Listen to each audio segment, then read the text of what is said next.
Dans cette vidéo, nous verrons comment installer le kit vidéo Fairmax Way pour une platine 1 et 2 boutons ainsi que la commande d'ouverture de porte. Avant de commencer l'installation, il faut tenir compte des distances maximales de câblage supportées par le kit. Vous trouverez ci-dessous les distances à respecter en fonction de la section du câble. Pour d'autres types de câbles, voir le tableau des sections dans les instructions. Nous ferons le câblage à partir de l'alimentation en passant les câbles à la fois à la platine, à la porte, ainsi qu'au moniteur qui est situé à l'intérieur de la maison. Une fois à l'intérieur de la maison et après avoir positionné l'emplacement des différents éléments, nous fixerons le connecteur du moniteur à l'aide des vis fournies. Tenez compte de la hauteur à laquelle vous placez le connecteur, car le moniteur y sera fixé. Ensuite, nous fixerons la platine extérieure avec la clé fournie. Positionnez la platine à la hauteur recommandée. Une fois les deux supports fixés, vous pouvez maintenant effectuer les connexions entre chaque élément. Nous commencerons par le câblage du moniteur. À l'arrière, nous trouverons différentes bornes de connexion. Nous visserons deux câbles au bus et le connecterons au bornier IM-Bus de l'alimentation. Si nous avons un bouton de sonnette sur la porte de la même maison, nous pouvons câbler ce bouton aux bornes GND et Bell. En appuyant sur ce bouton, le moniteur émettra un son différent et servira de sonnerie palière pour la maison. Une fois le câblage terminé, nous fixerons le moniteur à son support, jusqu'à ce que nous entendions un clic.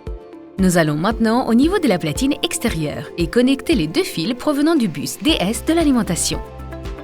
La connexion du relais auxiliaire, normalement ouvert, normalement fermé, NO, NC, et communication, COM, sera utilisée dans le cas d'un portail automatique ou d'une deuxième porte. Les bornes PL et S+, seront utilisées s'il y a un bouton de sortie pour ouvrir la porte. Ensuite, nous allons procéder au raccordement de la gâche. Si vous devez ajuster une gâche à votre installation, nous vous recommandons d'utiliser la gâche de référence 29588, car il s'agit d'un modèle à faible consommation de 12 VDC.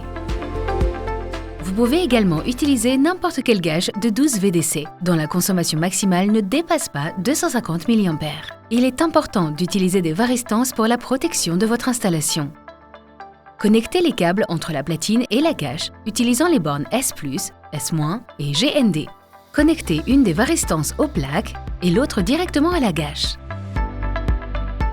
Si vous avez choisi une gâche avec une consommation supérieure à 250 mA, c'est-à-dire 12 VDC et plus de 250 mA ou entre 12 et 24 volts VAC, nous utiliserons les bornes COM et NO-NC. Nous ajouterons également une alimentation supplémentaire pour la consommation de la gâche installée. Si nous le jugeons nécessaire, nous pouvons configurer la connexion du relais comme normalement ouverte NO ou normalement fermée NC en modifiant la position du cavalier J1 qui est réglé par défaut sur normalement ouvert NO.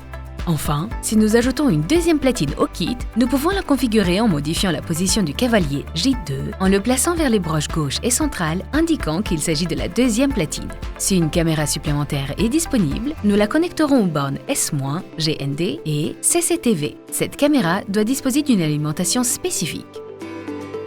Une fois le câblage de la platine terminé, nous procéderons à la fixation de la platine sur le support et nous ajusterons la vis Torx anti-vandalisme correspondante en bas pour la fixation. Enfin, nous relierons la prise de courant à l'alimentation électrique pour alimenter l'installation. L'installation du kit 1 bouton est ainsi terminée. Passons maintenant à l'installation du kit 2 boutons. Pour cette installation, nous suivrons le schéma d'installation du kit 1 bouton. La différence est que nous aurons maintenant besoin d'un distributeur avec la référence 1529 qui est inclus dans le kit. Une fois la connexion à la platine effectuée, nous connecterons un câble du bus IM de l'alimentation au distributeur.